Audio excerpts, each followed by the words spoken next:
Céleste, nous te disons merci de ce que tu nous as rendu sans péché devant toi pour toujours. Car nul n'était ta grâce, ta bonté, ta miséricorde, nous n'aurions jamais pu espérer rentrer dans le royaume des cieux, car nous étions des monceaux de péché voués en enfer. Mais dans ton amour plus grand que tout pour nous, tu nous donnes pour sauver le Seigneur Jésus-Christ. C'est lui qui, par son baptême accompli au Jourdain, par Jean-Baptiste, prit tous nos péchés passés, présents et futurs. Par sa mort et son sang versé à la croix, il paya le prix pour nos péchés, purifia nos causes de péché, détruisit ce corps de péché.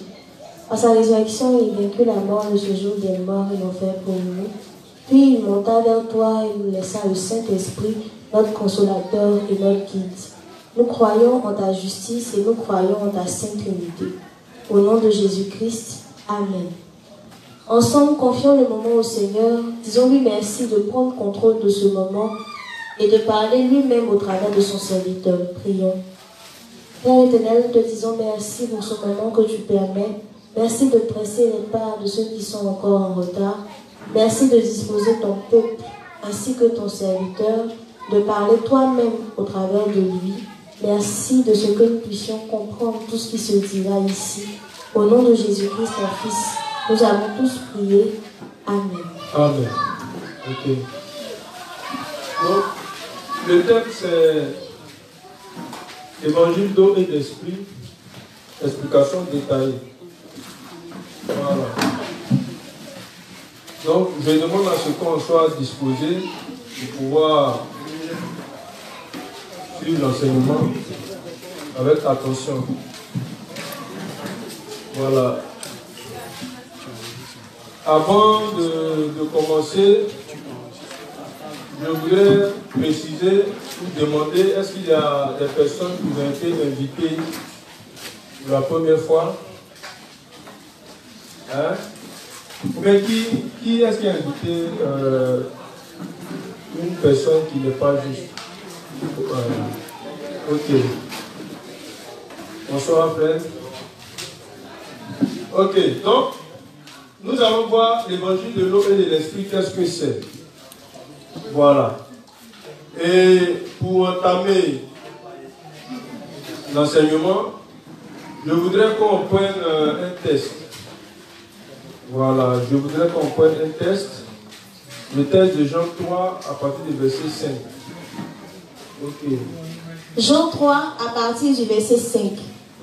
Jésus répondit: en vérité, je te le dis, si un homme ne naît d'eau et d'esprit, il ne peut entrer dans le royaume de Dieu. Ce qui est né de la chair est chair, et ce qui est né de l'esprit est esprit. Ne t'étonne pas que je t'ai dit, il faut que vous naissiez de nouveau. Le vent souffle où il veut, et tu en entends le bruit, mais tu ne sais d'où il vient, ni où il va. Il en est ainsi de tout homme qui est né de l'esprit. Amen. Ok. Je souhaiterais que tu fasses encore la lecture. Jean 3, à partir du verset 5.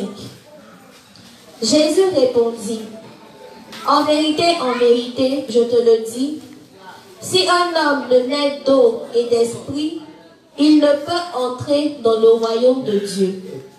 Pardon. Commence au verset 1. Jean 3 à partir du verset 1. Oui. Mais il y eut un homme d'entre les pharisiens nommé Nicodème, un chef des Juifs, qui vint, lui, auprès de Jésus de nuit et lui dit: Rabbi, nous savons que tu es un docteur venu de Dieu, car personne ne peut faire ces miracles que tu fais si Dieu n'est avec lui. Jésus lui répondit: en vérité, je te le dis, si un homme ne naît de nouveau, il ne peut voir le royaume de Dieu. Nicodème lui dit: comment un homme peut-il naître quand il est vieux? Peut-il rentrer dans le sein de sa mère et naître? Jésus répondit: en vérité, je te le dis, si un homme ne naît d'eau et d'esprit, il ne peut entrer dans le royaume de Dieu. Ce qui est né de la chair est chair, et ce qui est né de l'esprit est esprit. Ne t'étonne pas que je t'ai dit, il faut que vous naissiez de nouveau. Le vent souffle où il veut, et tu en entends le bruit, mais tu ne sais d'où il vient, ni où il va. Il en est ainsi de tout homme qui est né de l'esprit. Nicodème lui dit, comment cela peut-il se faire? Jésus lui répondit, tu es le docteur d'Israël et tu ne sais pas ces choses. En vérité, je te le dis, nous disons ce que nous savons et nous rendons témoignage de ce que nous avons vu. Et vous ne recevez pas notre témoignage. Ok, on s'arrête là. Donc, comme je le disais tantôt, nous sommes là pour, c'est-à-dire pour voir, pour appréhender, pour toucher ou pour ressasser encore un thème qui, pour ma part et pour votre part, bien sûr, un thème qui est très important. Voilà, parce que c'est le thème de la nouvelle naissance d'eau et d'esprit. Voilà. C'est un thème qui est très important. Pourquoi? Parce que c'est l'un des textes où le Christ a été clair concernant le salut de tout homme. Le Christ a dit de façon claire que si un homme ne naît d'eau et d'esprit, il ne peut entrer dans le royaume de Dieu. Ça signifie quoi? Que pour aller au paradis, Jésus nous a dit quoi? Qu'il faut naître de nouveau d'eau et d'esprit. Alors, il a donné la clé du paradis de chacun de nous et de chacun des hommes sur cette terre. Et donc, si quelqu'un veut entrer au paradis, le secret que le Christ a donné, c'est qu'il naisse de nouveau d'eau et d'esprit. Voilà. Je reviens sur le contexte du texte. C'était un pharisien du nom de Nicodème qui est allé voir de nuit le Christ. Et quand il est parti le voir, c'était en cachette. Quand il est parti le voir, il a commencé à témoigner que vraiment, attendez, ici il dit, Rabbi, nous savons que tu es un docteur venu de Dieu. Voilà, ok. Il dit nous savons que tu es un docteur venu de Dieu. Voilà. Je vais un peu prendre mon temps pour expliquer les choses. C'est-à-dire, on ne va pas aller assez rapidement. Donc, j'ai jusqu'à 1 semaine, 2 semaines et 3 pour vous expliquer la nouvelle naissance d'eau et d'esprit de façon détaillée. Donc, excusez-moi si j'entre dans beaucoup de détails, même si je n'ai pas à m'excuser. Je vais rentrer dans beaucoup de détails. Donc, chaque mot, chaque thème sera expliqué, sera explicité. Voilà. Il faut qu'on entre dans le contexte pour qu'on comprenne encore davantage ce que c'est que la nouvelle naissance d'eau et d'esprit. Comme vous le connaissez bien, j'ai pour habitude de travailler avec les thèmes. Dans la notion grecque, je suis un peu c'est-à-dire le style, le modèle de mon révérend. Parce que lorsqu'il explique, par exemple, le texte de Matthieu 3, verset 15, 13 à 15 jusqu'au 17, il explique chaque thème. Il dit que le mot ainsi veut dire ceci. Voilà. C'est-à-dire outos gar. Ensuite, il va expliquer le mot justice des dikaosénés. Pourquoi c'est employé et qu'est-ce que ça veut dire. Il va aussi donner la définition du mot baptême. Voilà. Donc, Avant de revenir donc sur le thème, sur les versets, voici ce qu'on va faire un peu durant tout ce temps-là. Voilà, puisqu'il s'agit d'expliquer comment est-ce que on est de nouveau d'eau et d'esprit de façon détaillée. Donc on ne sautera pas les étapes de l'évangile d'eau et d'esprit.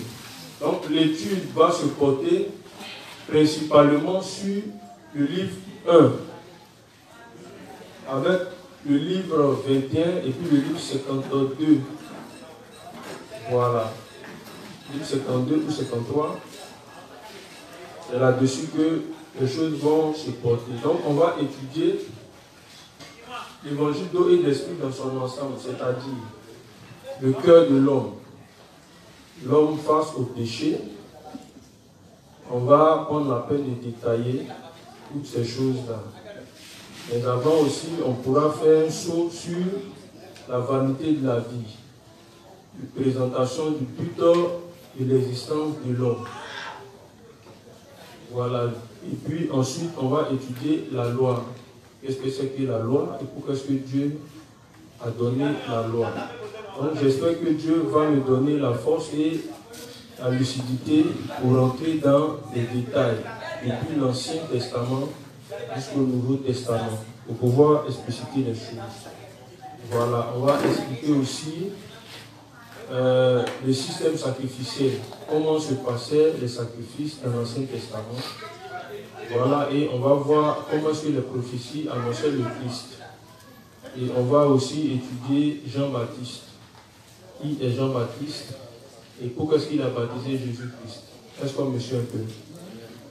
Voilà, et on va voir la rédemption et ensuite on va faire le résumé de tout ce qu'on a vu. Voilà, et on va maintenant étudier les thèmes clés qui se trouvent dans le livre 1. Pour ceux qui ont lu le livre 1, la partie d'explication complémentaire, où ça le révérend a expliqué un peu ce que c'est que la rançon, l'expiation, le péché, le repentir et d'autres mots comme ça. Voilà. Donc ensemble, on va lire toutes ces définitions afin que chaque juste ait une notion assez claire et explicite de tous ces thèmes-là. Et ensuite, qu'est-ce qu'on va faire? Ensuite, on va étudier quelques détails qui ont fatigué un peu certains justes. Voilà. Tels que le Christ, est-ce qu'il est monté 2 fois ou 1 fois? Et voilà. En fait, tous ces détails-là, on va expliquer ça. Voilà. Donc, on va faire en même temps beaucoup de lectures. Maintenant, je vais emmener aussi les justes à participer à l'enseignement. Pourquoi? Parce que en tant que des enseignants, on a remarqué que les justes, c'est vrai, vous assistez, c'est déjà bon, mais seulement que vous ne retenez pas assez les enseignements qu'on donne. Donc la stratégie, c'est d'amener chaque juste à participer aux enseignements qu'on donne. Voilà, comme je le disais hier à la psychologie, quand tu demandes aux justes de participer, bon, ça permet à chacun de se concentrer. Par exemple, si je vous dis tout à l'heure que je vais poser des questions à 20 personnes ici, qu'est-ce qui va se passer? Chacun va commencer à se concentrer sur la scène. Chacun va commencer à prendre note. Pourquoi? Parce que tu ne sais pas si tu seras parmi les vrais justes. Voilà. Donc, ce n'est pas pour vous effrayer, parce qu'il y a certains justes, dès qu'ils entendent ça net, bon, ils sont capables de c'est-à-dire de simuler là-bas un truc et de partir. Voilà, mais c'est pour vous amener à, c'est-à-dire à comprendre. Voilà. Et donc, on revient rapidement sur le sujet. Nicodème dit quoi? Il dit, nous savons que tu es un docteur venu de Dieu. Donc, cela implique que, lorsqu'il dit nous, c'est mis ici pour qui?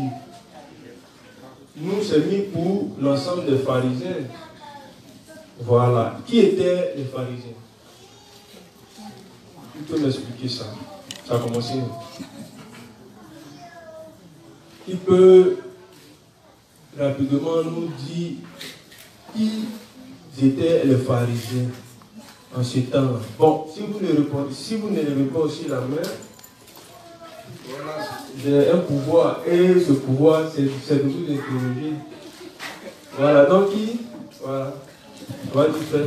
Les pharisiens étaient l'ensemble de l'élite juive qui gardait un peu les lois de Moïse. Ils étaient censés amener le peuple à suivre ces lois-là afin d'attendre le retour du Messie.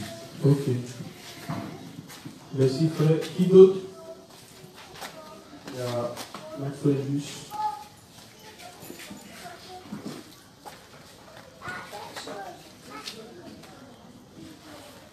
Bon, les pharisiens, c'était des personnes qui enseignaient la loi. On peut dire aux juifs aussi. C'était les juifs qui enseignaient la loi. C'était des docteurs. Lui, des docteurs aussi qui enseignaient la loi. Voilà, parce que le Christ a dit, toi tu es docteur de la loi, et ne sais pas ces choses-là. Donc il donne un peu la signification d'un pharisien. Voilà, ok. Donc, il dit nous savons que tu es un docteur. Vas-y, dis. Rabbi, nous savons que tu es un docteur venu de Dieu, car personne ne peut faire ces miracles que tu fais si Dieu n'est avec lui. Ok, ici, et ensuite, qu'est-ce que le Christ lui dit? Il dit, en vérité, je te le dis, si un homme ne naît de nouveau, il ne peut voir le royaume de Dieu. Donc, il y a deux choses d'abord qu'il dit. Mais il y a, ça, c'est la première phrase. Il dit, si un homme ne naît de nouveau, il ne peut voir le royaume de Dieu. Ici, quand il parle, il ne mentionne pas d'abord l'eau et l'esprit. Est-ce qu'on est d'accord? Voilà. Il dit, si tu n'es né de nouveau. Maintenant, la question qui se pose, c'est laquelle? Nicodème, est-ce qu'il n'était pas né? Hein? Est-ce qu'il ne respirait pas? Voilà. Donc, c'est-à-dire qu'apparemment, il vivait. Mais pourquoi est-ce que le Christ lui dit, si tu n'es né de nouveau? Qu'est-ce que cela implique? Naître de nouveau. Naître de nouveau veut dire quoi? Qui peut nous expliquer ça d'abord? Naître de nouveau. Oui? Naître de nouveau.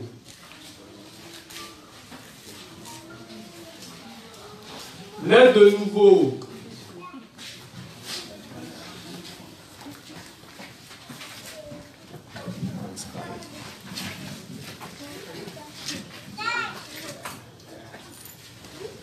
Bonsoir, c'est juste en ski. Naître de nouveau, c'est quitter la nature pécheresse et adopter la nature sainte en fait. C'est-à-dire en fait, nous laissons pécheurs de nature et que nous, quand nous connaissons l'évangile véritable, nous devenons saints. C'est naître de nouveau. Ok, donc ça c'est un peu le résumé clair de ce qu'il a fait. Mais ici, il dit si tu ne nais de nouveau, donc c'est naître Une seconde fois, tout simplement. C'est naître une seconde fois. Maintenant, si le Christ, qui voit un homme qui marche, qui parle, puis le Christ lui dit, si tu es né de nouveau, cela veut dire tout simplement que la première naissance de tout homme à travers Nicodème, c'est soldé par quoi? Par un échec. Et l'échec, c'est quoi? C'est le péché. On va prendre un autre texte encore, le texte de Romains 5, à partir du verset 12. Donc, le temps qu'elle prenne le texte. Donc, il dit, tu dois naître de nouveau. Ça signifie que tout homme qui est né dans un premier temps physiquement, de par sa mère, est appelé à naître de nouveau, à naître une seconde fois. Mais qu'est-ce qui s'est passé pour que le Christ demande à toute l'humanité de naître une seconde fois? Qu'est-ce qui n'a pas marché? Pour que Dieu demande absolument qu'on puisse renaître. Vas-y. Romains 5, verset 12. C'est pourquoi, comme par un seul homme, le péché est entré dans le monde, et par le péché la mort, et qu'ainsi la mort s'est étendue sur tous les hommes, parce que tous ont péché, car...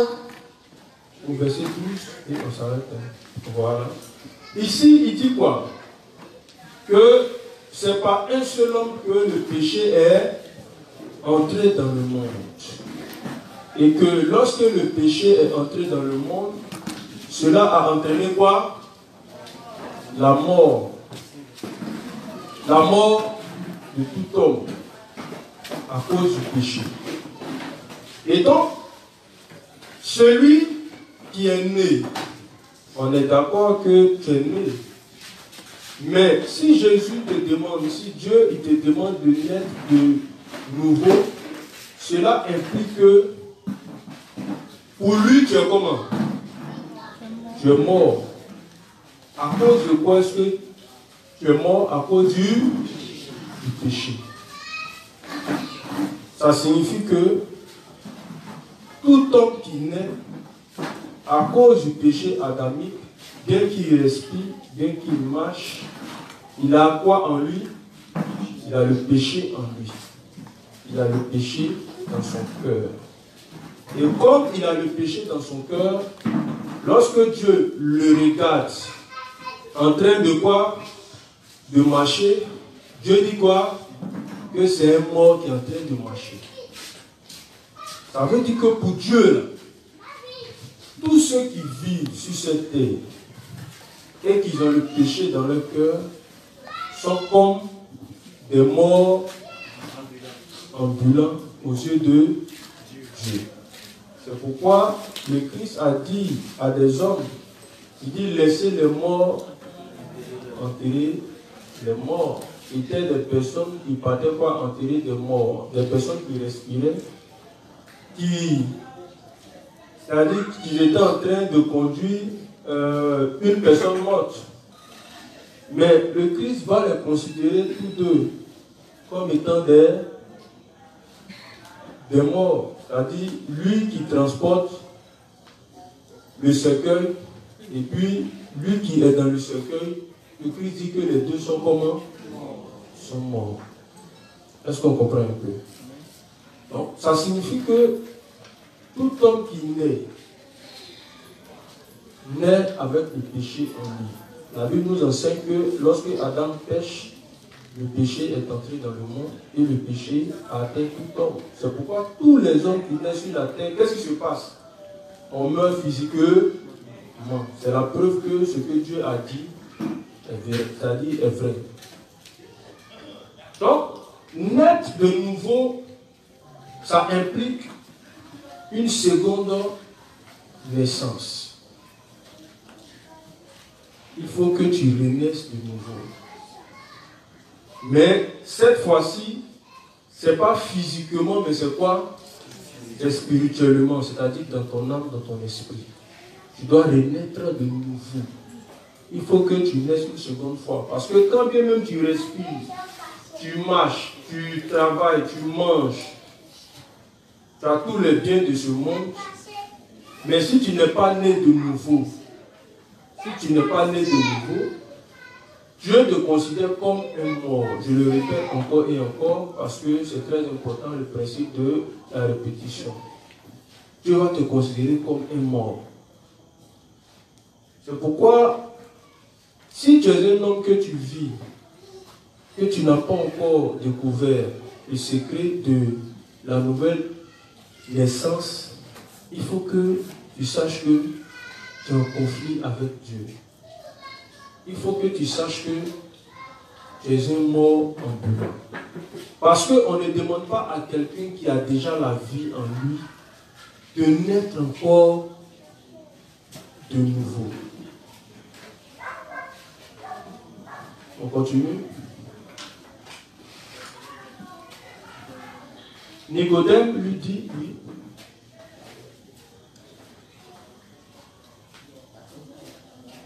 Nicodème lui dit, comment un homme peut-il naître quand il est vieux? Nicodème lui dit, comment un homme peut-il naître quand il est vieux? Est-ce que vous pouvez m'aider à l'apprendre?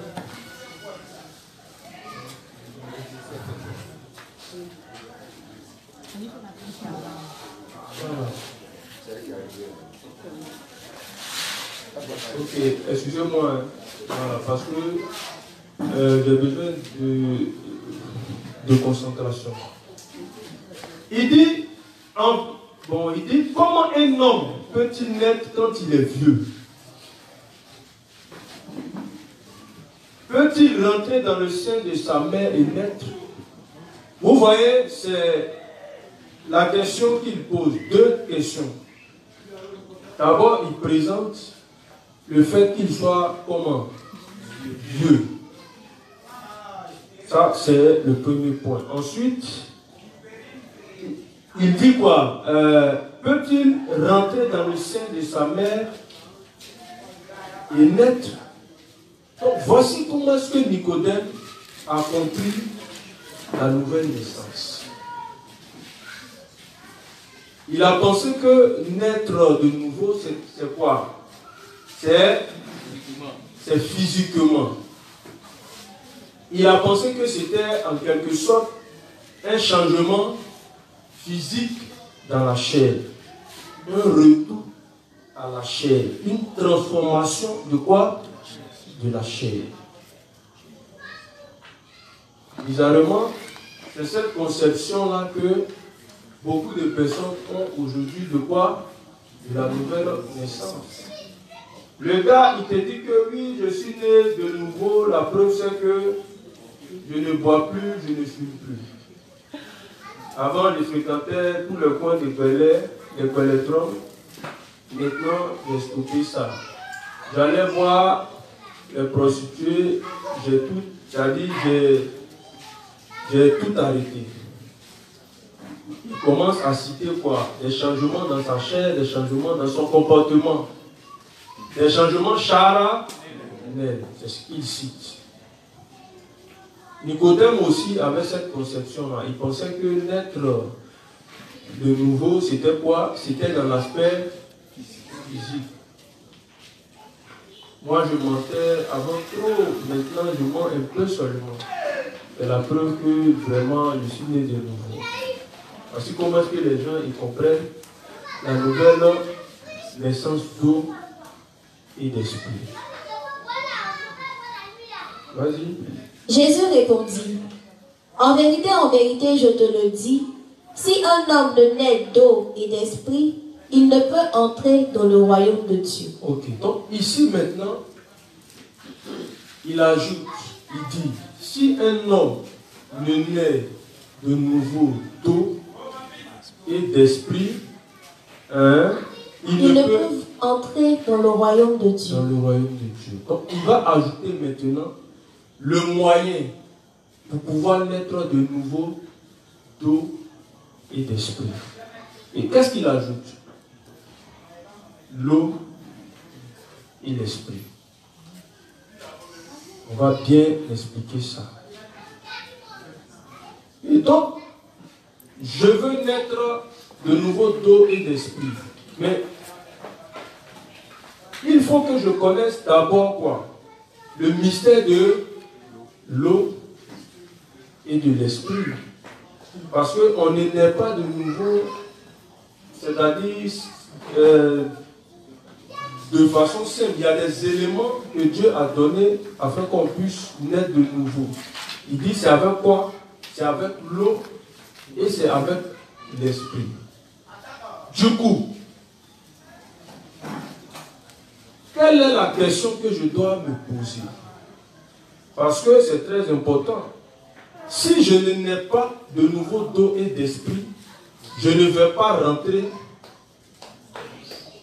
dans le royaume de Dieu, c'est-à-dire au paradis.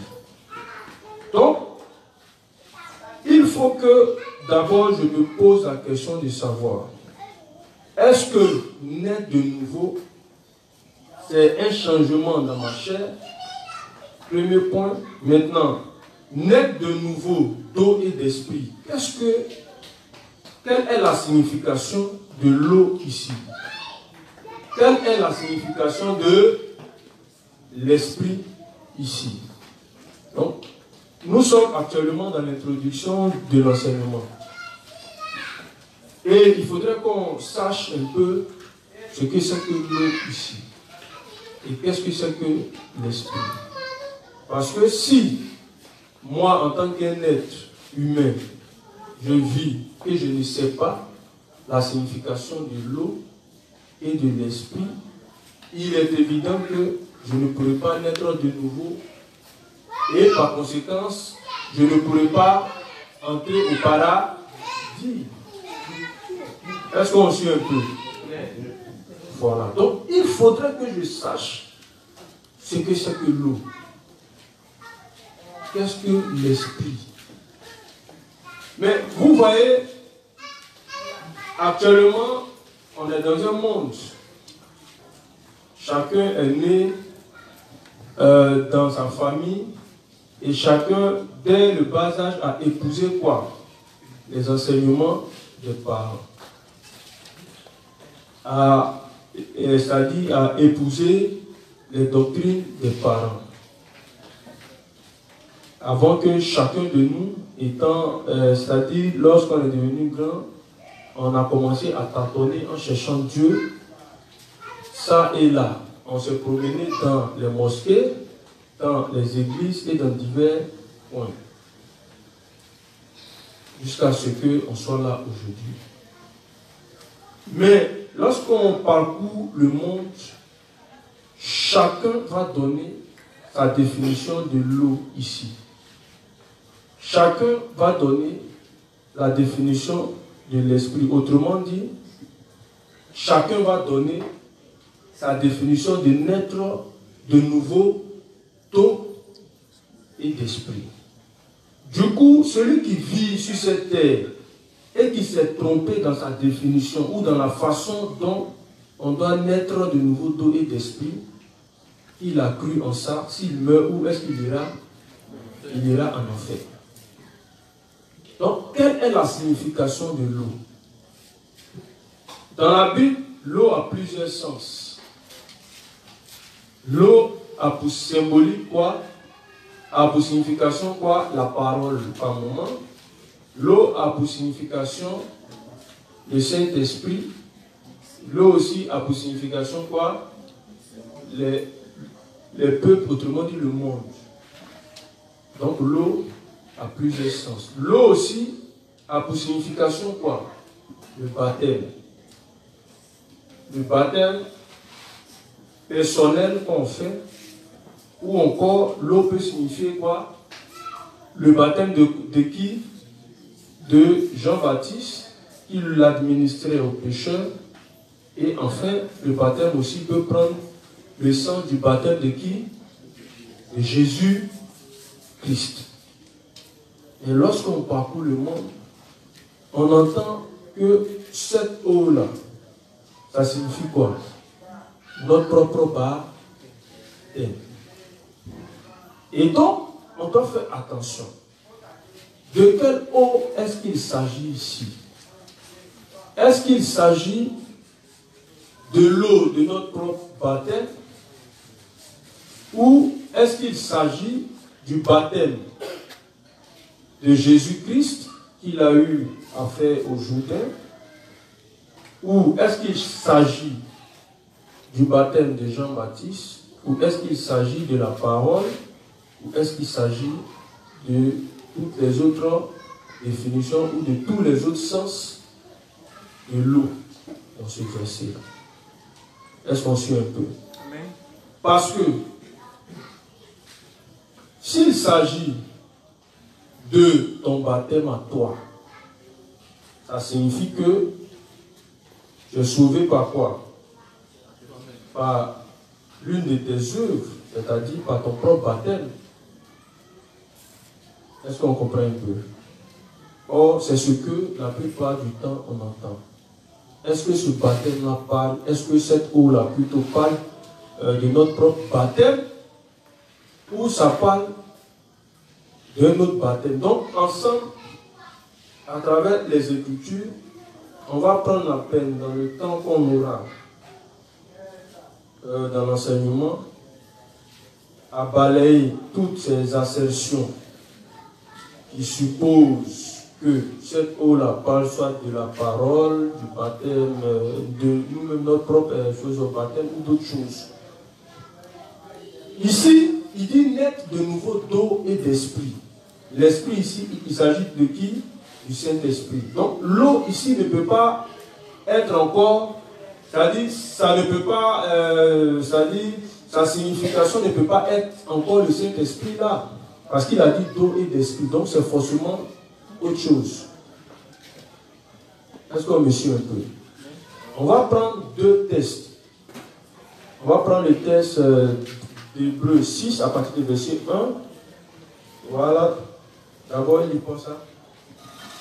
Hébreux 6 à partir du verset 1.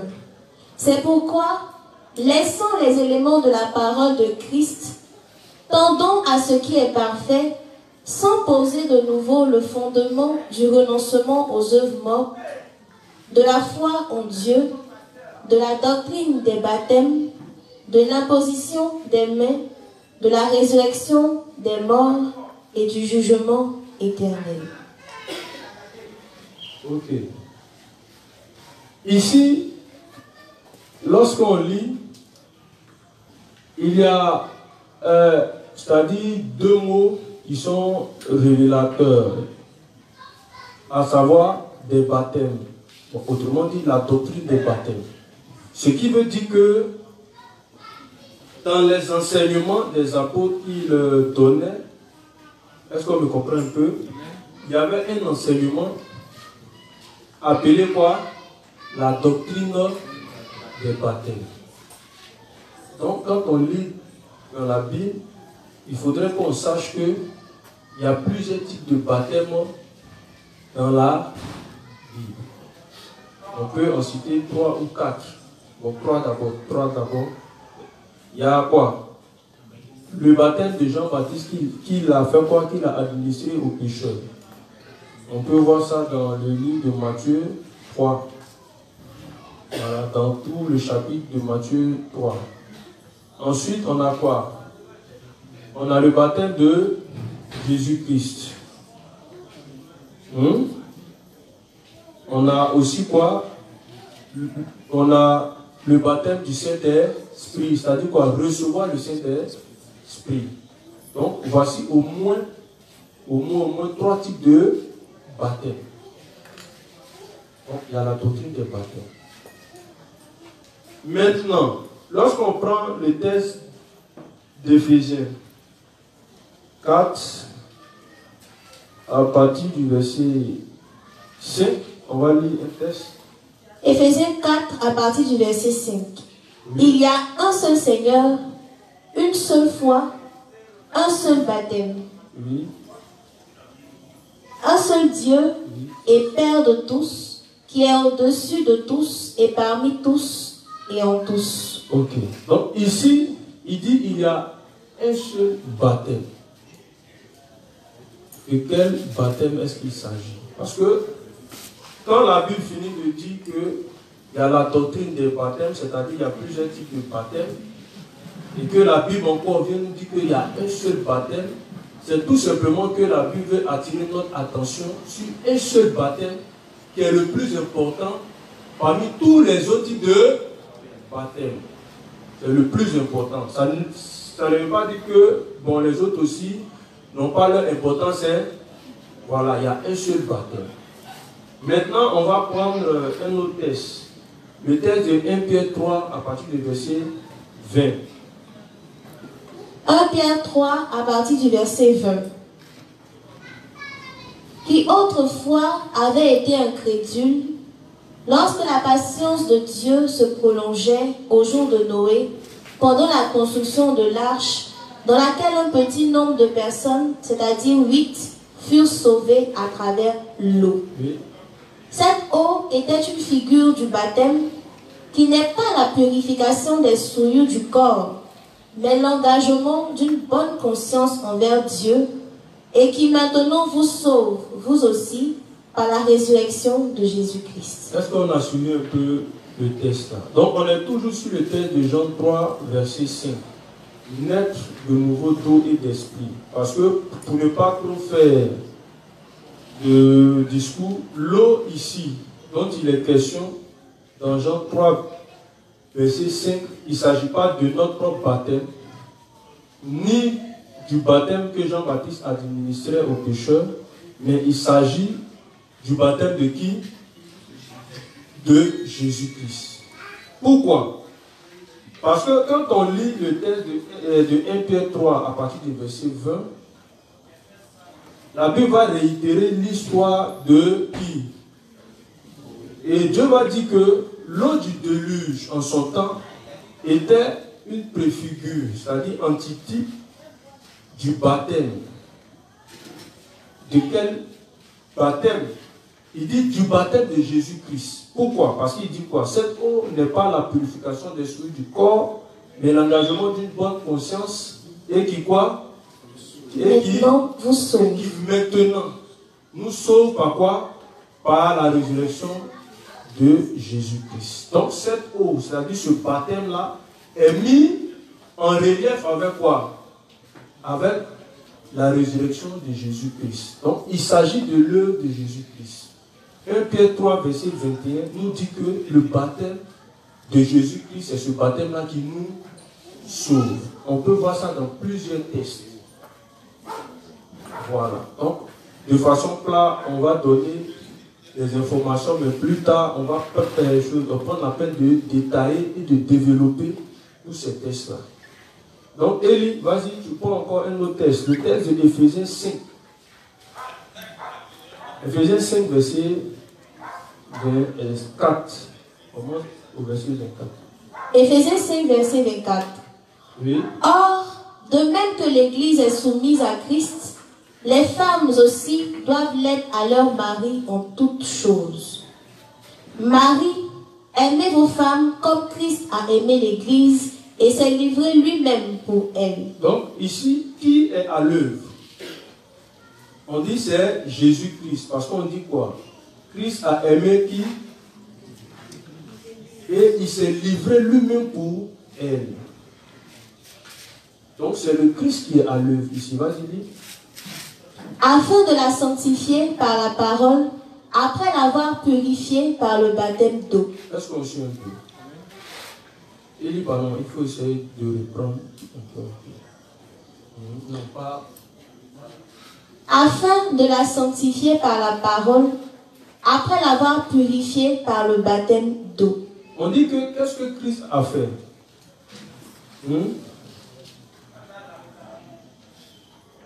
Attendez, c'est aussi. Marie, aimez vos femmes comme Christ a aimé l'Église et s'est livré lui-même pour elle. Donc, qui s'est livré? Il s'est livré pour l'Église. Donc, c'est Jésus-Christ qui est en action. C'est lui qui est à l'œuvre dans le salut de l'Église, des hommes. Afin de la sanctifier par la parole. Donc, comment est-ce que Christ, c'est-à-dire comment est-ce qu'il a sauvé les hommes? On dit, il a sanctifié l'Église par la parole. Ici, en grec, c'est le mot c'est rhéma. C'est-à-dire, ça signifie quoi? C'est-à-dire, le mystère de l'évangile. Voilà, donc Christ a donné sa parole. Et c'est dans sa parole que se trouvent tous ces mystères.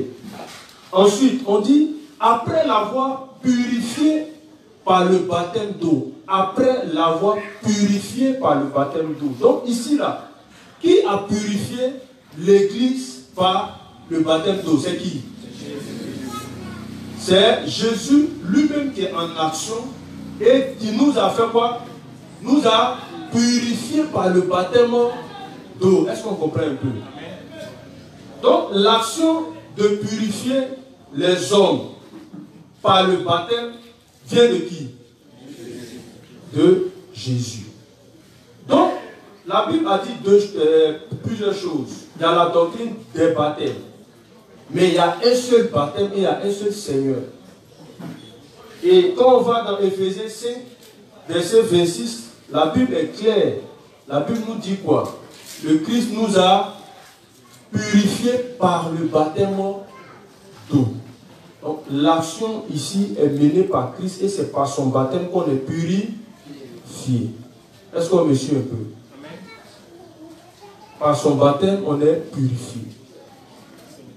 Donc, quand on revient au texte de Jean 3, verset 5, on doit faire très attention.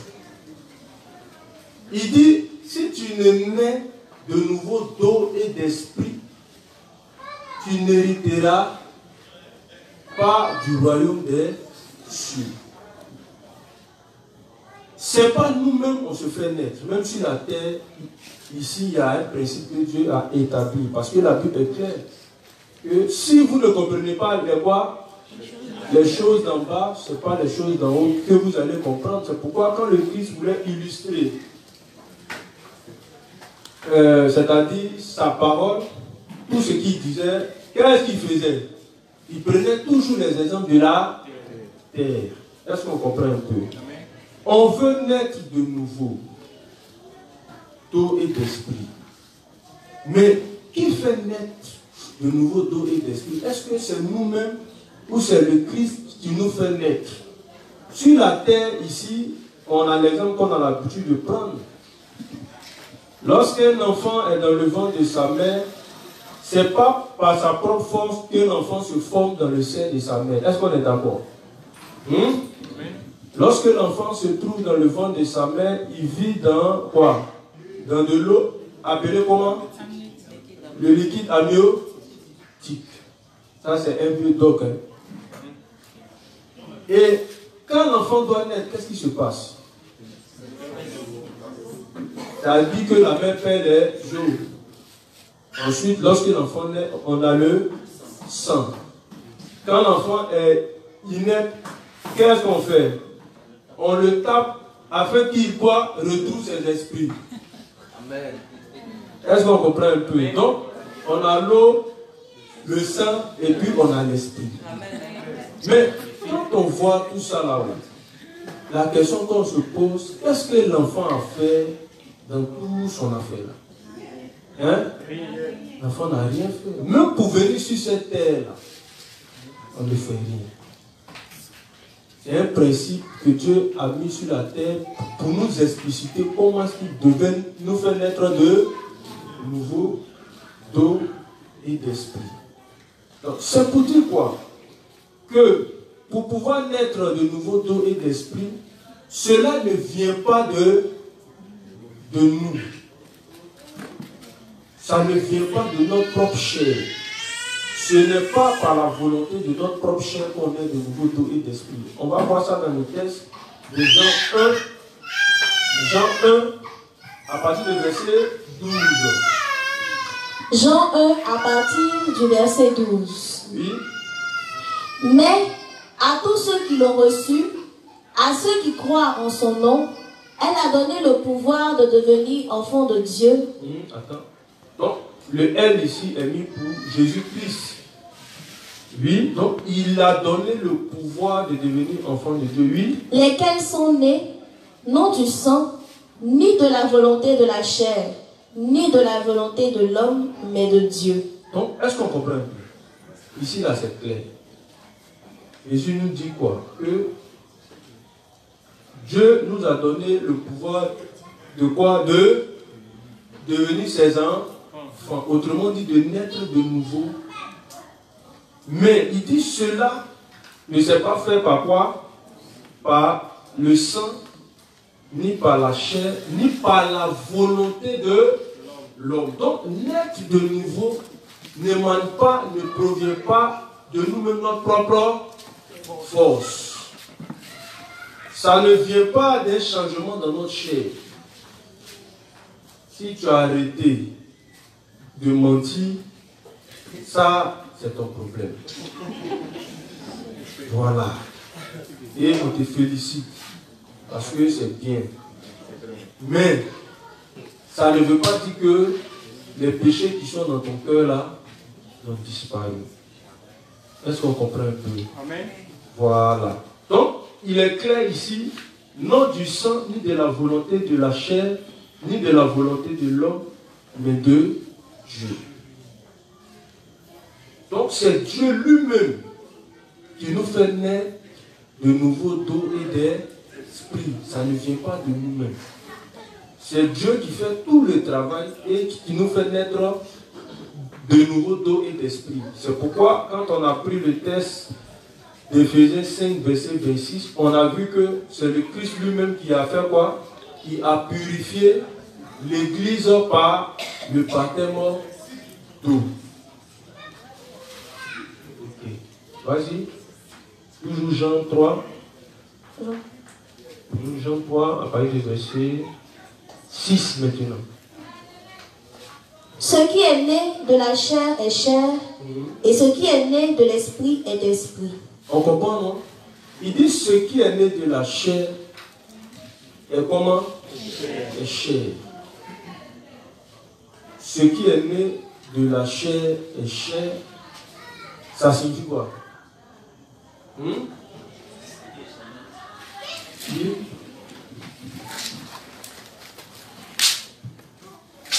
Ce qui est né de la chair est chair.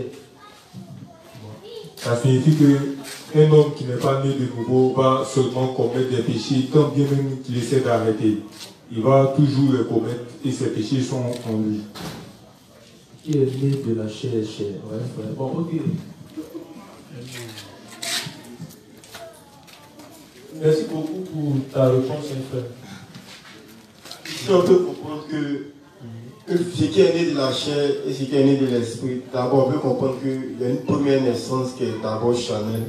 Merci. Et la deuxième naissance va être spirituelle. Merci beaucoup. Donc Jésus voulait faire comprendre à Nicodème ici que la première naissance elle est charnelle et il y a une seconde naissance spirituelle. Amen. Ok. Merci beaucoup, frère. Ok, donc, on a deux types de naissance. Il y a ce qui est né de la chair, c'est-à-dire ce qui est né de l'homme. Ce qui est né de l'homme, tout ce qui sort de l'homme, tout ce qui naît de l'homme est comment? Est imparfait, est charnel, est rempli de péché. Ce qui est né de la chair est chair. Donc, lorsqu'un homme naît, il naît avec toutes les aptitudes de sa chair. Mais il y a un truc qui est clair que Dieu a dit. On va essayer de revenir encore là-dessus pour pouvoir éclairer la chose.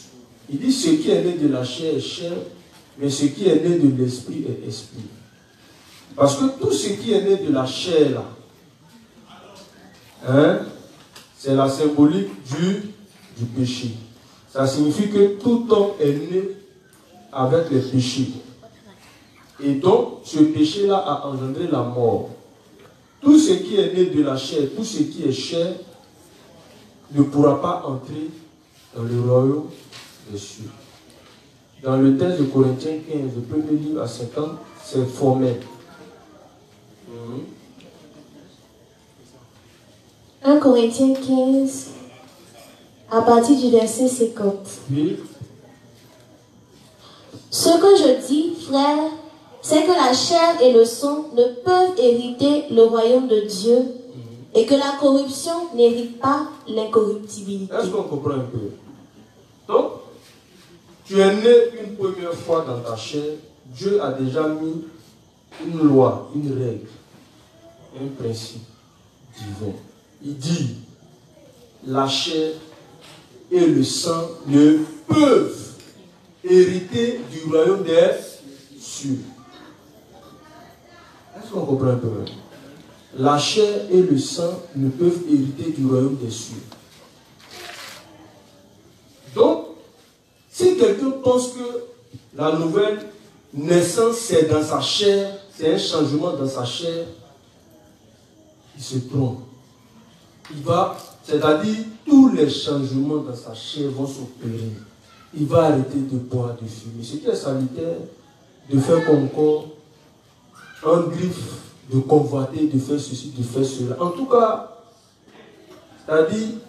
c'est-à-dire qu'il sera même, je vais donner un exemple, dans la société. Malgré tous ces changements, Dieu a déjà dit, la chair et le sang ne peuvent pas hériter du royaume des cieux. Pourquoi? Parce que tous les changements que l'homme va vouloir faire, oui, c'est salutaire, mais cela n'implique pas, cela ne signifie pas que tu as pu rendre ta chair comment? Sans péché. C'est pourquoi la chair et le sang ne pourront pas hériter du royaume des cieux. Parce que aussi longtemps qu'un homme vit sur cette terre-là, il ne pourra pas changer l'état de sa chair. Il ne pourra pas faire disparaître les défauts de sa chair, les péchés de sa chair. C'est impossible. Parce que si l'homme avait la possibilité de changer quelque chose dans sa chair, Dieu n'allait pas dire la chair et le sang ne peuvent hériter du royaume des cieux. Il dit ne peuvent. Ça veut dire quoi? Dieu n'a pas donné le pouvoir à la chair de pouvoir quoi? Hériter du royaume des cieux. Pourquoi? Parce que Dieu a condamné le péché dans la chair, cause du péché adamique. Donc ça fait que tous les efforts que l'homme va essayer de faire pour parfaire sa chair, il ne parviendra pas à faire quoi? À plaire à Dieu. C'est impossible. Parce que pour voir si la chair c'est-à-dire est sans tache, Dieu a donné un quoi? Un standard qui est quoi? Qui est sa loi. On va prendre la peine de détailler tous ces aspects-là plus tard. Dieu a donné un standard qui est sa loi. Mais pour le moment, là, on est dans la, c'est-à-dire on est dans la nouvelle naissance. Dieu a dit ici, ce qui est né de la chair est chair. Ce qui est né de la chair est chair. Ça implique que tout ce qui sort de la chair, c'est-à-dire tout ce qui sort de l'homme est comment? Est rempli de péché. Et elle a l'incapacité de rentrer dans le paradis. Aucun homme ne peut entrer dans le paradis avec sa chair qu'il a actuellement. Parce que notre chair est quoi? Est vouée à la destruction. Elle est faible. Elle est quoi? Elle est quoi? Remplie de corruption. C'est pourquoi ici Paul dit quoi? Car la corruption, il dit quoi? Ne peut hériter de l'incorruptibilité. Dieu appelle la corruption quoi ici? Chair égale à quoi? À corruption, c'est son second nom. La chair veut dire corruption. On a pour habitude de dire aux gens que, mais, si tu t'es lavé, comment? Tu prends quelque chose de coton et tu mets dans un peu d'alcool. Dès que tu te frottes ça avec ça, comment est-ce que le coton est? Le coton est sale. Lave-toi avec tout ce que tu veux. Lave-toi avec tout ce que tu veux. Il dit, tu vas prendre quoi? Assez de nitre. De quoi? Mais il dit que ton iniquité sera toujours gravée devant ma face. Parce que tu vas laver ta chair, tu vas faire tout pour la rendre pure aux yeux de Dieu. Dieu dit, la chair et le sang ne peuvent hériter du royaume des cieux. Est-ce qu'on a compris ça même? Amen. Il dit la chair et le sang ne peuvent hériter du royaume des cieux. Ça signifie que quand Dieu parle de la nouvelle, c'est-à-dire voilà la naissance, lui-même, il a déjà exclu notre chair. Ce qui est chair, ce qui est esprit est esprit. La nouvelle naissance nous permet d'entrer où? Au paradis, non? Mais Dieu dit la chair et le sang ne peuvent hériter du royaume des cieux. Ça veut dire que quand Dieu parle de nouvelle naissance, ça n'a rien à voir avec notre chair. Il dit, l'homme est tiré de la terre et il retournera à la terre, la poussière. Ensuite, et ce qui est né de l'esprit est esprit. Donc, Dieu veut nous apprendre quoi? Que naître de nouveau, c'est quoi? C'est spirituellement. C'est notre esprit, c'est notre âme qui doit faire quoi? Naître de nouveau. Mais comment notre esprit, notre âme peut-il naître de nouveau d'eau et d'esprit? C'est là toute la question. Et on va prendre la peine de détailler ça dans le temps qui suit. Vas-y, au 7 là. Ne t'étonne pas que je t'ai dit, il faut que vous naissiez de nouveau. Donc, ça veut dire qu'il était comment? Étonné.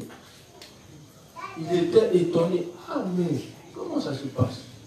Je suis déjà né et tu me demandes encore de naître. C'est bizarre. Moi, je ne comprends pas. Ensuite, il dit, le vent souffle où il veut et tu en entends le bruit, mais tu ne sais d'où il vient ni où il va. Il en est ainsi de tout homme qui est né de l'esprit. Oui. Nicodème lui dit, comment cela peut-il se faire? Jésus lui répondit, tu es le docteur d'Israël et tu ne sais pas ces choses. On suit un peu, il dit, tu es le docteur d'Israël et tu ne sais pas ces choses. Nicodème était quel type de docteur? C'était un docteur de la loi. Mais Jésus lui pose la question de savoir, mais toi-même tu es quoi? Tu es docteur d'Israël et tu ne sais pas ces choses. Ça veut dire quoi? Ça veut dire que normalement, lui en tant que un docteur de la loi, c'est-à-dire qu'il devait voir dans la loi, connaître dans la loi la nouvelle naissance d'eau et d'esprit. Parce que tout ce que le Christ a accompli, tout est mentionné où? Dans la loi, dans les prophètes et dans les psaumes. Donc il dit, toi tu es docteur et tu ne sais pas comment on fait pour naître de nouveau d'eau et d'esprit. Ça signifie que normalement tu as les 613 articles de loi. Dieu a bien explicité ça là-dedans. Donc normalement il faudrait que tu saches. Donc la question que je vais poser au juste, que je me pose à... Bon, que je pose aussi aux invités, comment est-ce que Dieu a établi dans la loi la façon de naître de nouveau d'eau et d'esprit que ce docteur-là aurait dû voir? Comment Dieu a établi dans la loi la nouvelle naissance d'eau et d'esprit? C'est là toute la question. Donc, dans les études qu'on va faire, on va montrer comment est-ce que dans la loi, Dieu avait déjà annoncé la nouvelle naissance d'eau et d'esprit? C'est une question lorsqu'on pose à ceux avec qui on fait quelques francs, souvent, personne n'arrive à répondre. Parce que si le Christ l'a dit, c'est parce qu'il a bien explicité dans la loi comment est-ce qu'on devait faire pour naître de nouveau. Quel est le juste qui sait comment est-ce que dans la loi, Dieu a établi la nouvelle naissance d'eau et d'esprit? Qui sait ça? Et puis qui peut nous expliquer?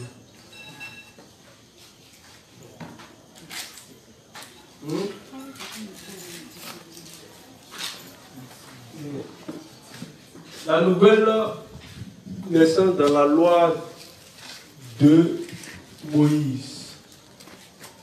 D'accord. En fait, dans l'Ancien Testament, il est dit comme ça que quand un homme pêche, voici une loi qu'il doit appliquer pour résoudre le problème de péché, qui est la loi du système sacrificiel.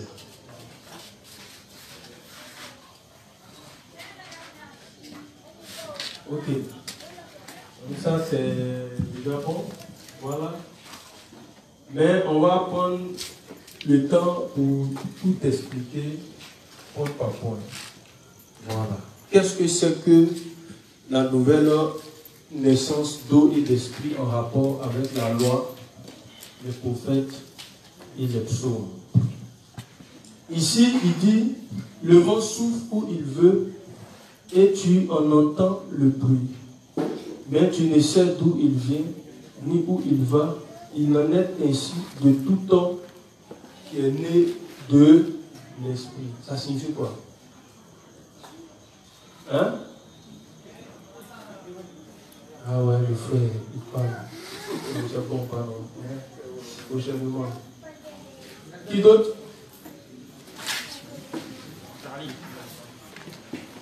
Que signifie ce passage-là? Je n'ai pas envie d'expliquer seulement tout. Que signifie ce passage-là? Hein? Le vent souffle où il veut et tu en entends le bruit. Mais tu ne sais pas d'où il vient, ni où il va. Il en est ainsi de tout homme qui est né de l'esprit. Oui? Bonsoir, inspecteur. Bon, par exemple, si on a un groupe de 10 personnes et que dans le groupe, il y a un juste, normalement, personne ne saura qu'il est né de nouveau parce que c'est une nouvelle naissance qui est spirituelle. Voilà. Ok. Qui d'autre? Le juste Madoché.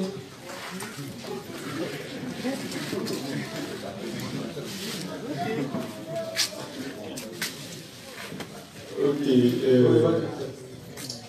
Ce que Jésus-Christ a dit, ça veut dire que la nouvelle naissance n'est pas un changement radical dans la chair. Oui. Qui d'autre? Oui, ce n'est pas un changement radical dans la chair. Le vent souffle où il veut et tu en entends le bruit. Mais tu ne sais pas d'où il vient.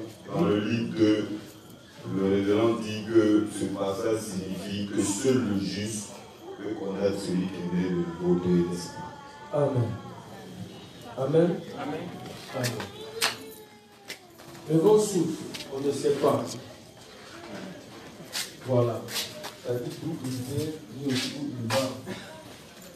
Il dit il en est de même de celui qui est né de l'esprit. Ça signifie que on ne peut pas, c'est-à-dire de par l'apparence, voir qui est né de nouveau d'eau et d'esprit. Autrement dit, qui a le Saint-Esprit en lui. Voilà. Ça dit, on ne sait pas. Mais c'est lorsqu'un juste ouvre la bouche, il prêche, il donne son témoignage. C'est en ce moment-là qu'on peut voir, ah mais donc toi tu es juste. Ou bien, c'est pourquoi on a l'habitude de faire quoi? De demander le témoignage des personnes qui viennent. Donc des justes. Voilà, on ne peut pas voir par l'apparence qui est né de nouveau ou pas. Donc, ceux qui ont le scanner pour regarder le comportement des gens, l'apparence des gens, pour dire, ouais, lui là, la monnaie qu'il a habillé là, il est né de nouveau même. Il salue tous les gens, toutes les mamans, les tantis. Ça dit que quand il arrive au quartier là, il salue tout le monde. Voilà, les bonjours tantis, voilà, maintenant il salue même là. Et puis le bonjour tantis, c'est le bon temps. Parce qu'il y a beaucoup d'hommes, voilà. Bon, la tantine à gauche, la tantine d'ici, donc quand ils passent, maintenant c'est les bons temps, les bons temps. Voilà. Là, bon, c'est rapide, ça ne peut pas attendre. Et lorsqu'on le regarde, on dit, ah ouais, mais l'enfant, il est bien, il est né de nouveau, parce que puis le jour, il va, dans la rue, il prêche, bon. On ne peut pas savoir si un homme est né de nouveau par son apparence. C'est impossible.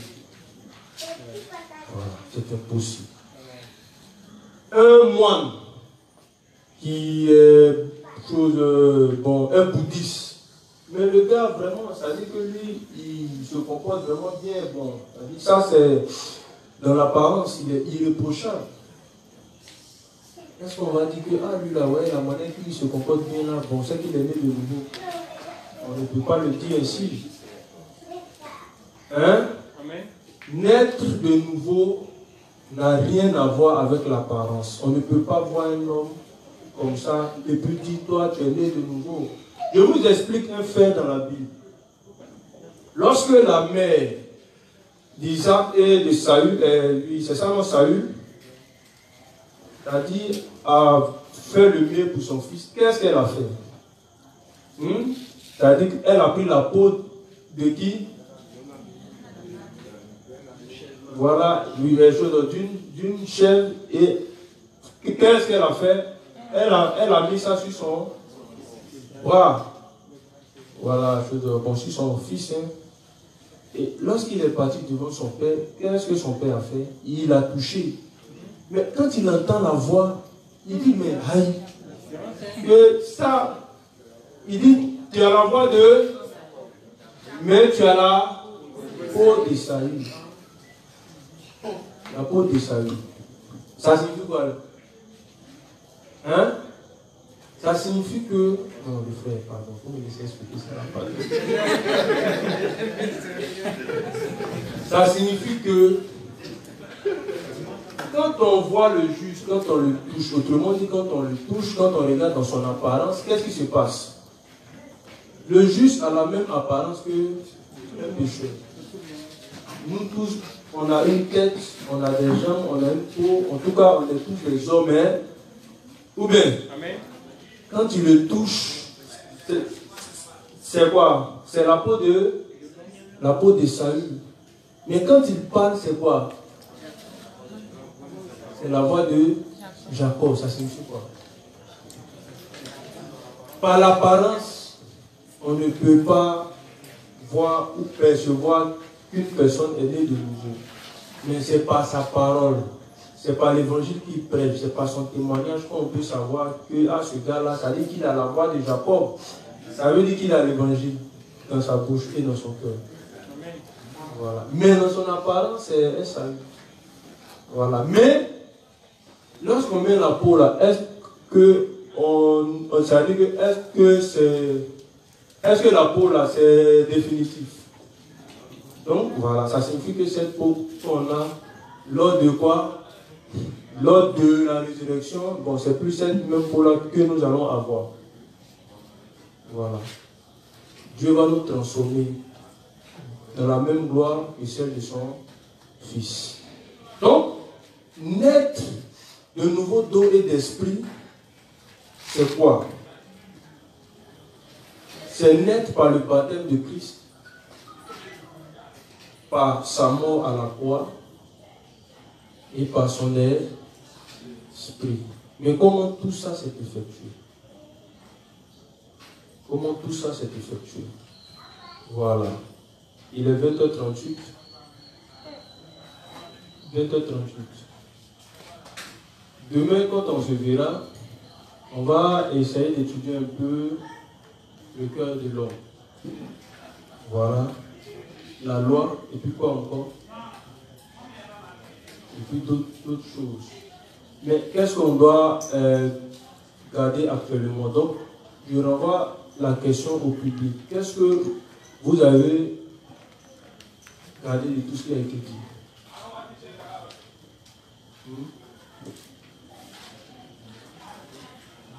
Juste...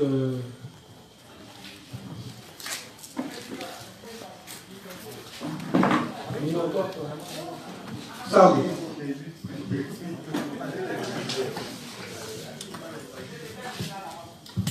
Bonsoir les saints. Ce que je peux retenir de tout ce que l'inspecteur a dit, en premier lieu, l'inspecteur nous a fait définir le mot pharisien. Et nous, il y a un de nos frères qui nous a dit que le pharisien, c'est le docteur de la loi, le chef religieux. Après, nous avons défini encore la nouvelle naissance. La nouvelle naissance qui est d'abord naître une seconde fois. Naître une seconde fois d'abord, on pense physiquement. On voit ça du côté physique, ou du volet physique. Maintenant, lorsque Jésus, mais à moins d'être né de nouveau d'eau et d'esprit, tu ne peux entrer dans le royaume des cieux. Oui. Nous comprenons qu'il ne s'agit pas de naître une seconde fois dans la chair, mais une première fois dans l'esprit. Oui. Voilà. Et il renchérit ça encore. Le Père a renchéri ça avec le texte de Romains 5,12. Oui. Où Dieu, tous les hommes nés d'une femme sur terre sont des pécheurs. Est-ce que c'est mon résumé personnel? Oui. Pour Dieu, tous les hommes nés d'une femme sont des pécheurs. Et il les voit tous comme des morts. Oui. Donc, étant morts dans l'âme, parce que le péché est gravé dans notre cœur, étant morts dans l'âme, il nous voit comme des pécheurs. Naître de nouveau d'eau et d'esprit est une résurrection pour nous devant Dieu. Et puis le Père aussi a dit, par exemple, laquelle Jésus a pu laisser les morts enterrer les morts. Oui. Il a illustré aussi avec le fait de naître de nouveau d'eau et d'esprit, en utilisant le texte de Hébreux 6.1 qui parle des différents trucs, des différents éléments, et ce qu'on a pu définir plus, les doctrines des baptêmes. Oui. Il a utilisé le Éphésiens 4, 5, 6 pour préciser que parmi toutes ces doctrines des baptêmes, il y a un seul baptême qui sauve. C'est ça. Dans le 1 Pierre 3, 20 à 21, il nous dit que ce baptême qui sauve là est une figure, et l'eau du déluge de Noé est une figure du baptême qui nous sauve. Et dans le verset 21 qui nous dit le baptême qui nous sauve est le baptême de Jésus. Dans le Éphésiens 5, 20, dans le Jean 1, 12, qui nous dit qu'il y a un seul moyen par lequel nous sommes sauvés, qui est le fait de croire en Jésus. C'est pas par notre propre force, car ce baptême-là, c'est le baptême de Jésus, c'est par lui que nous sommes sauvés. C'est en croyant en lui que nous sommes purifiés. En illustrant aussi avec Jésus a sauvé l'Église par son baptême qui a purifié l'Église. Oui. Voilà, il a purifié l'Église et elle allait mourir à la croix. Donc lorsque nous croyons en lui, c'est à ce moment-là nous naissons de nouveau d'eau et d'esprit. Bon, ok, ça, pardon, c'est bon. Ça va. Okay. Merci beaucoup. Donc, on va expliquer un truc rapidement. Bon, il dit que ce qui est né de la chair est chair, et ce qui est né de l'esprit est esprit. Voilà. Donc, il fait la distinction entre deux, c'est-à-dire que entre deux aspects de l'homme. La nature spirituelle de l'homme, d'avec la nature, comment? Voilà. Maintenant, il dit, ce qui doit naître de nouveau, c'est quoi? C'est notre esprit. Maintenant, j'ai posé la question de savoir pourquoi ce n'est pas notre chair qui doit naître de nouveau d'eau et d'esprit. Parce que Dieu a fait quoi? depuis le péché d'Adam, Dieu dit qu'il a condamné le péché dans la chair.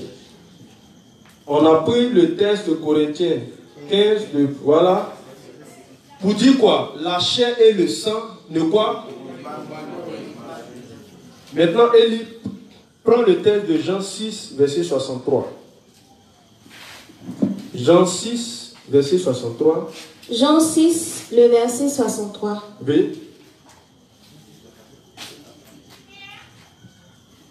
C'est l'esprit qui vivifie. C'est l'esprit qui fait quoi? Vivifier veut dire quoi? Rendre vivant. Voilà. Vivifier veut dire rendre vivant ou donner la vie. Donc c'est l'esprit qui vivifie. Vas-y. La chair ne sert de rien. La chair ne sert de rien. Les paroles que je vous ai dites sont esprit et vie. Les paroles que je vous ai dites sont esprit et vie. Ok, donc il dit quoi? La chair ne sert de rien et que c'est l'esprit qui vivifie. Mais quand on va prendre les textes de la Bible va, c'est-à-dire, présenter la chair comme quoi? C'est-à-dire comme inutile. Dieu présente la chair comme inutile, comme quoi? La corruption. Pourquoi? Parce que le péché se trouve incrusté dans notre chair. Je le répète, hein, le péché se trouve incrusté dans notre chair. Donc, la chair n'a pas la capacité d'entrer dans le paradis. Pourquoi? Parce que même si tu vis 1000 ans sur la terre, ta chair va être comment? Toujours pécheresse. Est-ce qu'on me suit un peu? Parce que Dieu va nous apprendre que lorsqu'Adam a péché, les péchés là vont aller s'installer en l'homme. Et lorsque Dieu dit en l'homme, c'est dans toutes les entités de l'homme. Dans ta chair comme dans ton âme. C'est-à-dire autrement dit dans ton cœur. Mais Dieu a déjà damné la chair. Et ça fait que, quel que soit l'effort qu'on va vouloir faire pour plaire à Dieu avec la chair, Dieu a déjà dit que ce combat-là, on l'a fait quoi? On l'a perdu d'avance. C'est pourquoi dans 1 Pierre 1, au verset 9, il parle sans cesse de l'âme. Il dit Dieu veut quoi? Rendre pure notre âme. C'est l'âme que Dieu veut. Dieu veut faire naître quoi en nous? Notre esprit et notre âme. Dieu veut rendre notre âme comment? Purifiée. Quand Dieu dit que l'homme doit naître de nouveau d'eau et d'esprit, Dieu ne parle pas de sa chair. Dieu ne parle pas de son corps qui est là, mais Dieu parle de quoi? De son âme et de sa, c'est-à-dire et de son esprit.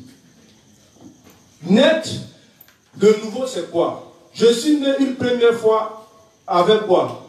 Les péchés dans ma chair, dans mon être. Mais Dieu dit chèque.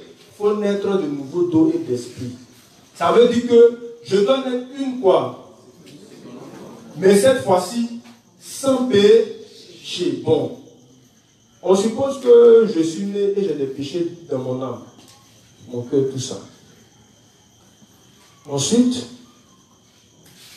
je dis aux gens que, ah, bon les gars, vraiment, moi je suis né de nouveau, hein. On dit, ah bon, oui, ah, vous aussi. Bon, maintenant, est-ce que tu es chose de pécheur? Ah oui, mais bien sûr, chose de pécheur. Bon, la question qu'on se pose, quelle est la différence entre ta première naissance et la différence avec ta seconde naissance? Si tu es pécheur dans la première naissance et tu es pécheur aussi dans la seconde naissance, on dit ce qui est né de la chair est chair. Ce qui sort de l'homme appartient à l'homme. Mais ce qui sort de l'Esprit Saint appartient à Dieu. Donc, si je suis né de l'homme et que je suis encore un pécheur, ça signifie que d'où vient le péché? Ma source vient de l'homme. Donc, si je suis né de Dieu et que j'ai encore les péchés en moi, ça signifie que d'où vient le péché? Ça vient de Dieu. Ou bien, quand on est de papa et puis de chose. C'est-à-dire, voilà, c'est-à-dire, on prend la nature de qui? On prend les ADN de qui? On prend les gènes des parents. Donc si je suis né de Dieu et que je suis encore quoi? Ça signifie que j'ai pris les péchés là-dedans. Hein? Donc Élie maintenant prend le texte de Galates 2 à partir du verset 17. Galates 2 à partir du verset 17. Oui. Mais, oui, tandis que nous cherchons à être justifiés par Christ, oui, si nous étions aussi nous-mêmes trouvés pécheurs, Christ serait-il un ministre du péché? Ok. Est-ce qu'on a compris même? Vas-y, prends encore ce texte à lire. Mais, tandis que nous cherchons oui, à être justifiés par Christ, oui, si nous étions aussi nous-mêmes trouvés pécheurs, Christ serait-il un ministre du péché? Est-ce qu'on suit un peu? Qui peut expliquer ça là? Hein? Bon, rapidement. Hein? Ok. Vas-y. Le Père tout simplement dit, oui, si oui, nous sommes des pécheurs, que nous disons que c'est Jésus qui nous a sauvés, c'est que si c'est lui qui est notre papa, alors lui aussi il est pécheur. Comme on dit, un manguier peut produire des mangues. Un manguier produit des mangues. Donc si le manguier est pécheur, automatiquement les fruits sont pécheurs. Ok, c'est ça. Maintenant, qui d'autre?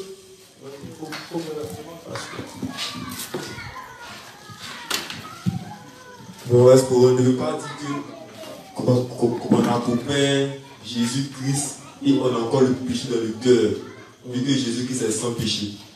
Oui. Qui peut expliquer encore?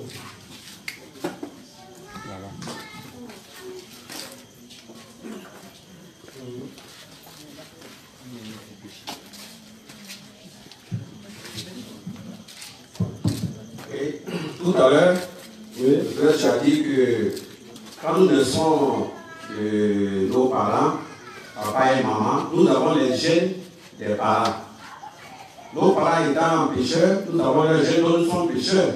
Si nous naissons spirituellement de nouveau, nous avons pour papa Jésus.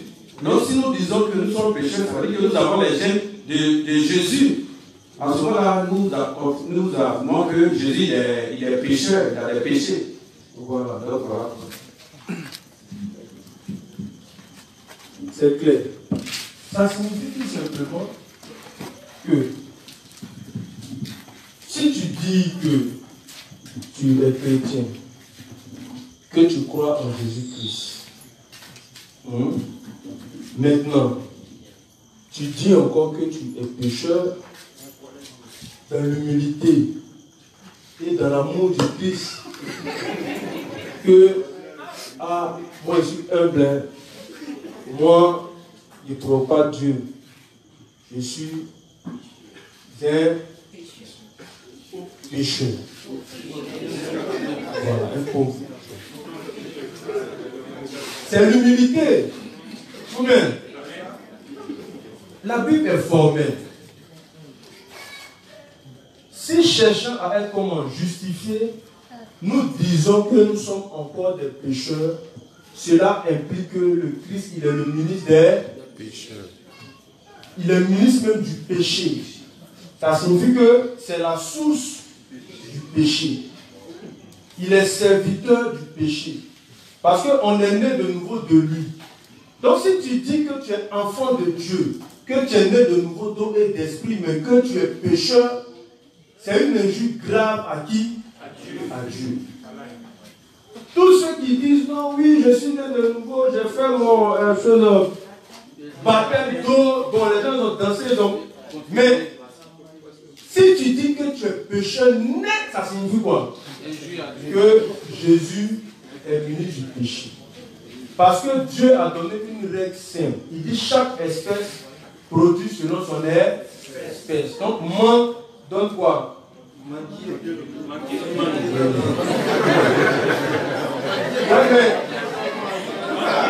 aussi,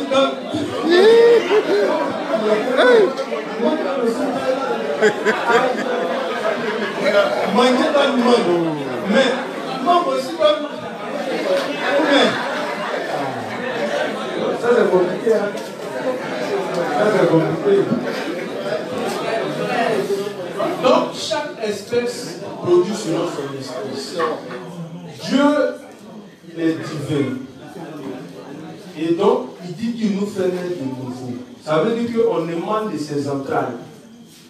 Donc, tout ce qui est gène de sainteté en lui, de pureté en nous, et plutôt en lui, lorsqu'on sort de lui spirituellement, il nous, quoi? C'est-à-dire c'est ce qui nous transmet spirituellement. Est-ce qu'on comprend un peu? Amen. Donc si je dis que je suis né de nouveau d'eau et d'esprit, que je crois en Christ, mais que je suis encore ça signifie que Christ est le ministre du pays. Donc tous ceux qui disent, oui, je suis né de nouveau, mais qu'ils sont encore des pécheurs, ça signifie quoi? Qu'ils ne sont pas encore nés de nouveau, c'est des blasphémateurs.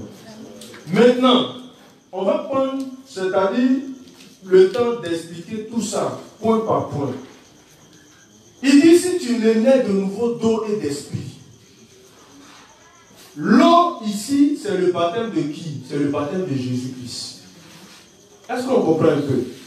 L'eau là, ici là, c'est pas ton baptême, c'est pas mon baptême, c'est pas son baptême.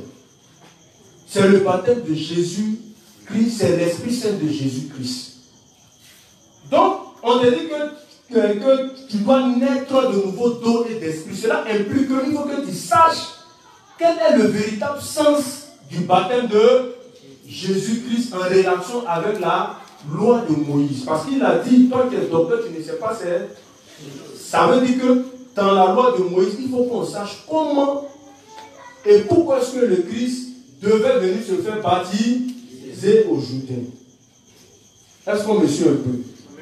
On va prendre le texte de 1 Jean 5 à partir du verset 4. Et puis on va lire.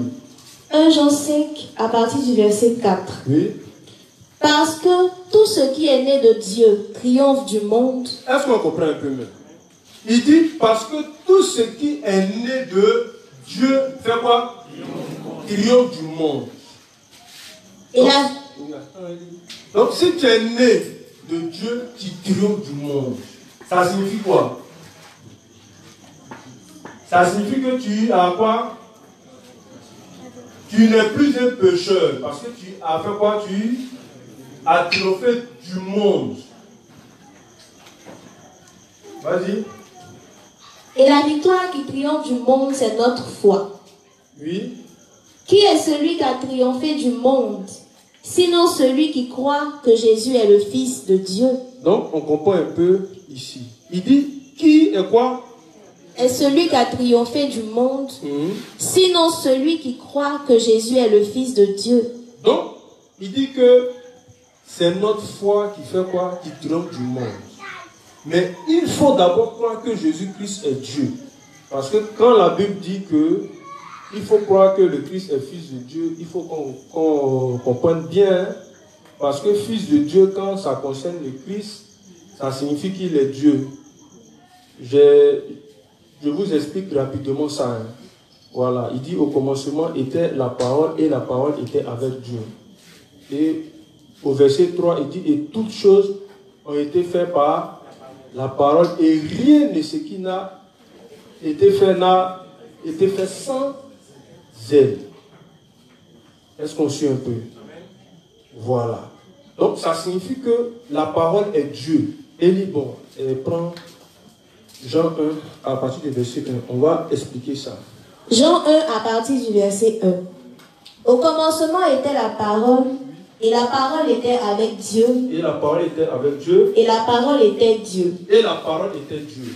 Oui. Elle était au commencement avec Dieu. Donc, au commencement était la parole et la parole était Dieu. Oui. Toutes choses ont été faites par elle, et rien de ce qui a été fait n'a été fait sans elle. Donc, la parole ici, c'est qui? C'est le Christ. Et ici, on dit quoi? Tout ce qui a été fait n'a Toutes choses ont été faites par elle. Toutes choses ont été faites par elle. Ça signifie quoi? Que c'est la parole qui est quoi? Qui est la créatrice du monde. Donc c'est le Christ qui a créé toutes choses. Donc la parole qui était c'est-à-dire dans le Père, c'est-à-dire est sortie et a fait quoi? A créé toutes choses. Maintenant, Dieu a décidé que sa parole qui est Dieu et qui a tout fait là, prenne un corps d'homme. Et que sa parole incréée là vienne sur cette terre là, et que sa parole là prenne un nom appelé Jésus-Christ et va s'appeler aussi Fils de Dieu. Donc quand on dit que le Christ il est Fils de Dieu, ça signifie quoi? Qu'il est la parole incréée par qui tout est venu à l'existence et qui a décidé par amour de prendre un corps physique. Donc c'est comme ça qu'on comprend Fils de Dieu. Parole comment? Qui a pris un corps et qui est venu parmi les hommes. Donc dans ta foi là, il faut que tu crois que Christ est Dieu. Ensuite, Jean, voilà, va dans Jean 5 là. Donc je crois d'abord que Christ est Dieu. Premier point. Parce que tout ce qui est né de Dieu triomphe du monde. Oui. Et la victoire qui triomphe du monde, c'est notre foi. Qui est celui qui a triomphé du monde? Oui. Sinon celui qui croit que Jésus est le Fils de Dieu. C'est lui, Jésus-Christ, qui est venu avec de l'eau et du sang. Voilà, donc on comprend bien. On dit, si tu es fils de Dieu, crois que c'est par la foi que tu fais quoi? Que tu triomphes du monde. Il faut aussi croire que Christ est Fils de Dieu. Ensuite, il faut croire que Christ, là, quand il est venu dans ce monde-là, vas-y.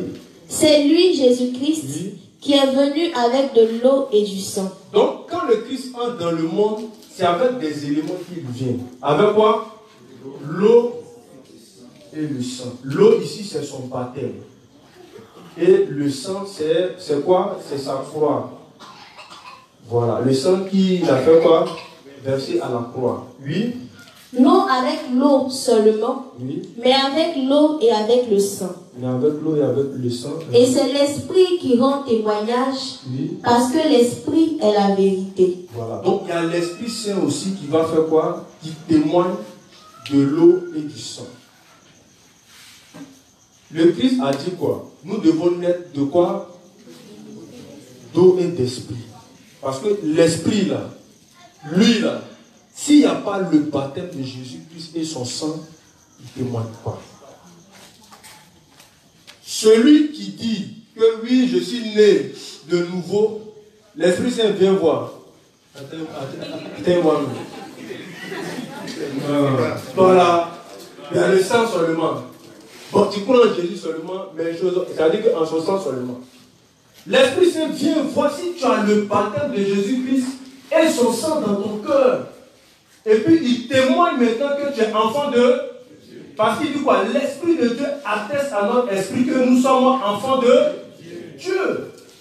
Mais quand il vient là, c'est parce que tu as l'eau du baptême de Christ dans ton cœur et tu as son sang qu'il dit ouais, tu es enfant de Dieu. Vas-y. Car il y en a trois qui rendent témoignage. Il y en a trois qui rendent. Oui. L'esprit, l'eau et le sang. Et les trois sont d'accord. Oui. Si nous recevons le témoignage des hommes, le témoignage de Dieu est plus grand. Car le témoignage de Dieu consiste en ce qu'il a rendu témoignage à son Fils. Oui. Celui qui croit au Fils de Dieu a ce témoignage en lui-même. Donc si tu crois en Jésus-Christ, ça signifie que tu as quoi? Que tu as le témoignage de l'eau et le sang et l'esprit en toi. Parce que si tu n'as pas ça, tu ne peux pas avoir la vie éternelle. Parce que l'eau, le sang et l'esprit vont dire quoi? Que tu as la vie éternelle. Et c'est ce qui témoigne pour toi. Leur témoignage, c'est quoi? Ah, ce gars-là a la vie éternelle. Parce qu'il connaît le mystère du baptême de Christ, son sang et l'Esprit Saint. Vas-y. Celui qui ne croit pas Dieu le fait menteur. Donc si tu crois en Dieu, il faut que tu aies dans ton cœur quoi? Le témoignage de l'eau, le sang et l'Esprit. Si tu n'as pas ça, quoi? Il dit que tu fais de Dieu un menteur. Puisqu'il ne croit pas au témoignage que Dieu a rendu à son Fils. Oui. Et voici ce témoignage. Donc, l'eau, le sang et l'esprit vont attester d'une seule chose en toi. Oui. C'est que Dieu nous a donné la vie éternelle et que cette vie est dans son Fils. Donc, l'eau, le sang vont attester que tu as quoi en toi? Tu as la vie éternelle. Donc, il faut qu'on comprenne bien. Naître de nouveau passe par quoi? Par la connaissance exacte du baptême de Jésus-Christ.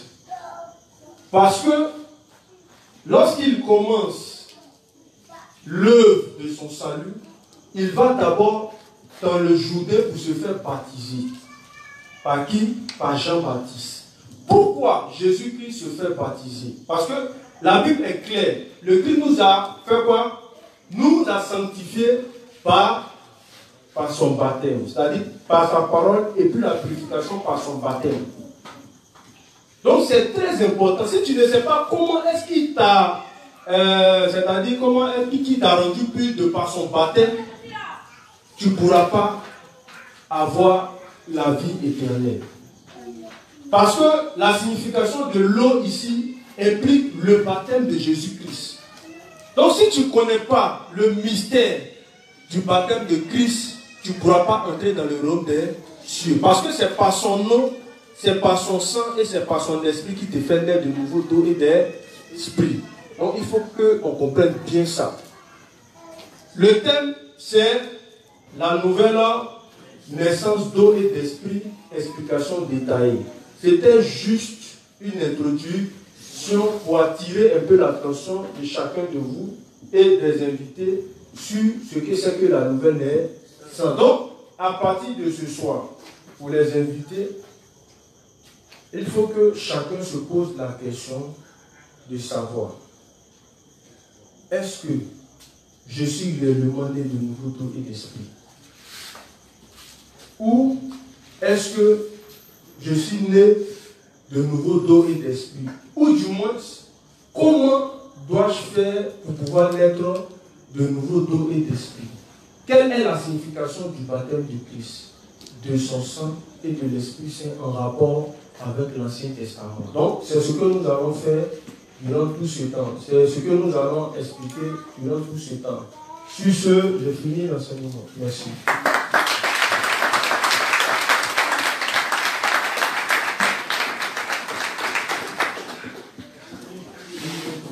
Donc, les justes, on va se disposer, on va dire merci à Dieu pour ce cours magistral.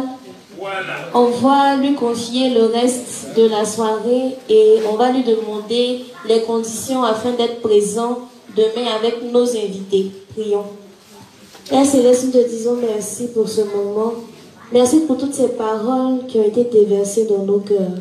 Merci Dieu des justes de nous raccompagner à la maison, sains et saufs, de nous donner les moyens, la santé, la force d'être unis demain. Merci aussi pour toutes ces personnes qui sont avides de ta parole que nous allons inviter. Merci Dieu des justes pour ce que tu as fait cela pour nous. Au nom de Jésus-Christ, nous avons tous prié. Amen. On se salue dans la paix du Seigneur.